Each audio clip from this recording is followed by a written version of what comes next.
Assalamualaikum warahmatullahi wabarakatuh. Saudara-saudaraku yang saya cintai, saya banggakan. Ketemu lagi dengan saya, Agus Mar dari lereng Gunung Slamet di Banyumas, Jawa Tengah. Hari ini hari Selasa, tanggal berapa lah, lupa. Belum lama ini saya kedatangan tamu, seorang Gus dari Buntet, Cirebon, tapi sudah lama tinggal di Banyumas. Di tengah obrolan saya dengan beliau, tibalah pada topik persoalan habaib, polemik habaib di Indonesia, nasab habaib yang sudah sekitar 1 tahun ini masih menjadi polemik dan belum jelas solusinya. Belum jelas siapa yang akan menyelesaikannya, apakah NU ataukah negara, walau alam bisawab. Nah, salah satu pertanyaan beliau ini kepada saya, apa yang mendasari saya kemudian ikut terlibat dan tidak percaya atas para habaib yang diklaim atau mereka mengklaim diri sebagai keturunan Nabi Muhammad SAW. Jawaban saya gampang, ya, karena sudah 1 tahun berjalan saya mengikuti polemik ini. Ya karena dari berbagai aspeknya memang tidak ada argumentasi yang mendukung, yang kuat atas klaim mereka sebagai cucu Nabi atau sebagai keturunan Nabi Muhammad SAW.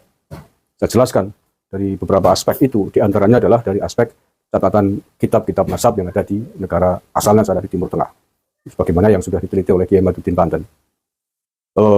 Dari buku-buku nasab yang paling tua, abad sekitar abad 4 Hijriah, tidak ada satupun yang mencatat silsilah keluarga Bani Alwi kepada silsilah Nabi Muhammad SAW. Dan seterusnya pada poinnya dari buku-buku nasab Nabi itu tidak ada tercatat bahwa keluarga Bani Alwi atau keluarganya para habaib ini nyambung silsilahnya kepada Rasulullah SAW. Satu itu. Kemudian dari sisi sejarah di Nusantara, sejarah kedatangan para habaib ke Indonesia itu kan masif awal 1900-an yang difasilitasi bersamaan dengan penjajah Belanda. Keturunan Nabi itu adalah orang-orang yang dimuliakan di negara asalnya, orang-orang terhormat, orang-orang yang diistimewakan.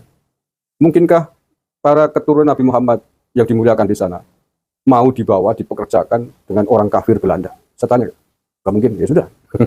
Gak mungkin. Keturunan Nabi kok bekerja pada orang kafir, diperbantukan di Indonesia, membantu Belanda untuk menjajah orang Nusantara yang notabene adalah orang-orang Muslim, yang dimusuhi adalah ulama-ulama Nusantara. Tahun 1900-an sudah ngaduk jumlahnya ulama besar di Nusantara ini. Di antara Syekh Abdul Karim Banten, Syekh Nawawi Al-Bantani. Sehingga tidak mungkin cucu Nabi kemudian mau bekerja kepada kafir Belanda, yang di sini tugasnya diantaranya adalah untuk memusuhi ulama umat Islam di Indonesia ini, di Nusantara ya, itu di Indonesia. Kan tidak mungkin. Nah, dua itu. Kemudian aspek yang lain, aspek DNA. Dari tes DNA yang sudah dilakukan oleh ratusan keluarga dari Bani Alwi ini, baik yang ada di dalam negeri maupun yang ada di negara luar, semuanya haplogrupnya bukan haplogrupnya database Nabi SAW. Sebagaimana sudah sering dibahas oleh pakar genetika, pakar DNA, di antara adalah Dr. Sugeng itu. Saya pernah ketemu langsung, berdiskusi langsung, bahwa haplogrup keturunan Nabi itu sudah ada, yaitu J1, sudah ada database. Sehingga siapapun hari ini yang dites DNA kemudian haplogrupnya adalah J1, maka dipastikan itu adalah zuriat Nabi Muhammad SAW. Dan sebaliknya, siapapun yang kemudian haplogrupnya bukan itu, ya bukan. Walaupun mungkin wajahnya mirip-mirip Eropa, mirip-mirip Arab, hidungnya mancung. Ya bukan keturunan Nabi Muhammad. Dan yang mencengangkan justru bahwa hasil tes DNA para keluarga Bani Alwi ini adalah haplogrupnya G. Yang menurut Dr. Sugeng itu haplogrupnya itu keturunan Yahudi, Askerasi. Keturunannya orang-orang Yahudi. Itu fakta ilmiah. Mau dibantai silakan tes DNA. Nah, makanya saya jadi bisa mengerti kenapa para habaib di Indonesia hari ini seperti ketakutan bukan main ketika didesak untuk melakukan tes DNA dengan berbagai macam dalih alasan. Ya mungkin ketakutan jati diri DNA-nya ternyata bukan DNA-nya Nabi. Tapi bahwa sudah ada ratusan yang melakukan tes DNA, baik dari dalam maupun luar negeri, walaupun tidak terang-terang dipublish, tapi kan bisa diakses secara digital. Ini era digital ya.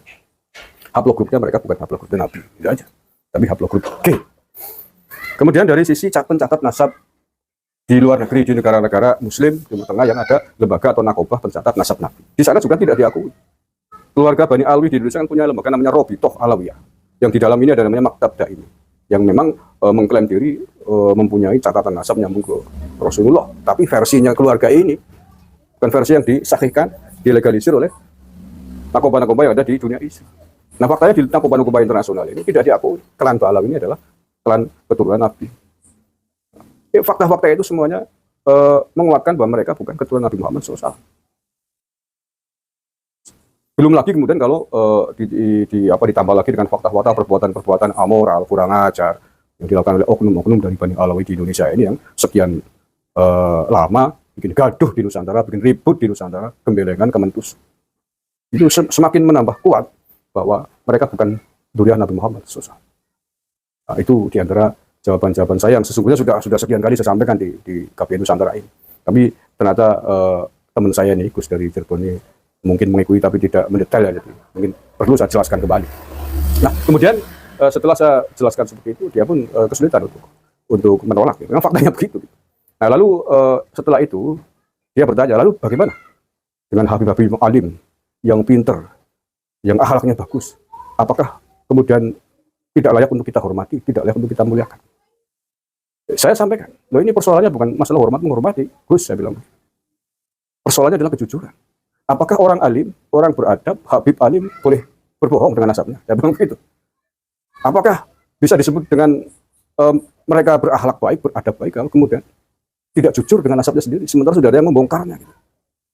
Kalau mereka jujur, legowo, mengakui apa adanya, ternyata bukan duriat Nabi, kita hormati. Itu tidak membedakan ras, suku. Indonesia nggak usah diulang lah masalah bagaimana menghormati tamu.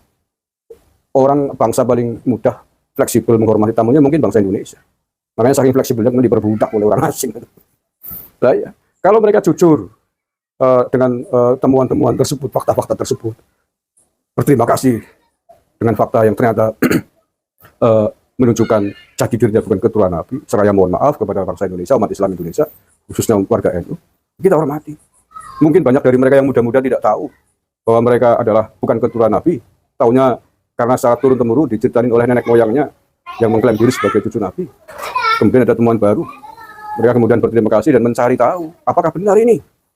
Jangan-jangan benar saya bukan cucu Nabi. Kalau saya benar bukan cucu Nabi, kemudian selama ini saya mendakwakan diri sebagai cucu Nabi, saya mendoktrinkan kepada jamaah, kepada umat saya untuk menghormati Ahlul Bait. Bahkan ada doktrin, kalau tidak menghormati Ahlul Bait tidak akan mencium baunya surga. Itu sering itu disampaikan oleh Habib gitu. Kalau itu yang terjadi selama, berarti kan sudah berdosa.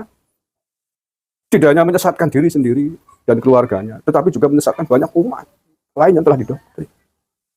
Maka kalau legowo meminta maaf setelah mencari tahu bahwa ternyata yang bukan cucu Nabi, ya kita hormati. Siapapun, nggak baik yang alim atau yang tidak, sepanjang tidak macam-macam, tidak melawan, tidak bikin gaduh, ya kita hormati selayaknya orang lain, orang awam pada umumnya. Tapi walaupun alim sekalipun, nampak ulama besar sekalipun, jubahnya kangsal lemas, kalau kemudian tidak jujur dengan nasabnya sendiri, apalagi mencantolkan diri dengan nasab Rasulullah SAW, sementara tidak terbukti, apanya yang kita hormati? Apanya yang kita muliakan? Apakah orang berilmu, ulama boleh berbohong, termasuk dengan nasabnya sendiri, apalagi nasab Nabi? Saya tanya begitu, nggak bisa jawab. Ya memang, ya nggak boleh. Jangankan orang alim yang mestinya orang yang paling pertama mendakwakan kejujuran, mendakwakan keadilan. Orang alim, bukan orang beradab, kalau kemudian dia tidak jujur dengan nasabnya sendiri, apalagi mengaku nasabnya Rasul SAW. Beda urusannya kalau kemudian sebelum itu memang dia tidak tahu, setelah dikasih tahu, kemudian dia mencari tahu, dan ternyata tidak bisa membuktikan cucu Nabi, ya sudah, kita maaf, begitu kita hormati lah. Tidak hanya orang alim, orang biasa pun, Habib biasa yang tidak alim kita hormati. Kalau mampu bersikap seperti itu. Tapi faktanya sampai hari ini, setahun lebih berjalan, apakah ada Habib yang bersikap demikian, yang legowo dengan temuan sejarah baru ini, fakta-fakta baru yang mendukung mereka bukan cucu Nabi? Enggak ada. Semuanya telah beramai-ramai melawan dan lain sebagainya. Ya melawannya kalau dengan argumentasi ilmiah, dengan bukti yang sebaliknya, fakta-fakta bahwa mereka cucu Nabi, nggak apa-apa. Ini melawan dengan argumentasi-argumentasi yang konyol, doktrin yang tidak bermutu, jauh dari ilmiah. Bagaimana mungkin kita hormati? Lah ya buru-buru menyelesaikan kalau bilang nggak urus, nggak ikut-ikutan. Orang alim dari mana? Yang gitu-gitu masa mau dihormati? Akhirnya dia pun nggak tahu bisa menerima atau enggak ya. Jelas seperti berpikir dalam atas penjelasan saya itu. Ala-ala besar, kalau kemarin posisinya ketika sampai di rumah saya sih masih dalam konteks setengah-setengah. Ya, dia masih mengatakan bahwa pokoknya Habib datang ya, ke rumah, dia orang alim, tadi saya hormati. Kemudian saya jawab saja. Ya, kalau saya datang ke rumah saya, misalkan saya ketemu Habib di rumah atau di luar rumah, ya saya sudah, saya biasa saja. Saya tidak akan menghormati kalau dia masih mengklaim cucu Nabi. Saya tidak akan menghormati, setidaknya saya tidak akan menganggap dia sebagai cucu Nabi. Bagi saya dia adalah keturunan bangsa dari Yaman. Titik. Saya tidak mungkin menghormati orang-orang yang tidak jujur, apalagi dengan nasab yang dicantelkan kepada Nabi besar Muhammad SAW. Saya hormati kalau sudah jujur, mengaku. Gak usah ngaku diri cucu Nabi, nggak usah mendakwakan diri sebagai cucu Nabi, saya hormati, saya muliakan.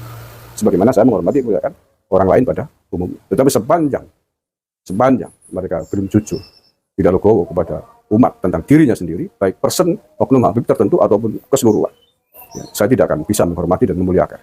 Buru-buru menghormati memuliakan. Saya tidak akan menghormati lebih, apalagi menganggap sebagai cucu Nabi. Bagi saya hari ini Habib tidak lebih sebagai ketua Migran Yaman, bukan sebagai ketua Nabi, sehingga jangan berharap minta dihormati sebagaimana sebelum. Saya anggap sebagai orang biasa. Keturunan imigran Yaman yang dulu datang ke sini bersama penjajah Belanda. Bukan penyebar Islam di Indonesia, di Nusantara, di Tengah Jawa. Penyebar Islam di Nusantara adalah Wali Songo. Wali Songo datang ke Indonesia 14.400, 500 tahun lebih dulu daripada rombongan para Bani Alawi Habib-Habib ini ke Indonesia. Jauh masanya, beda sejarah, beda visi misi. Oke, terima kasih. Assalamualaikum warahmatullahi wabarakatuh.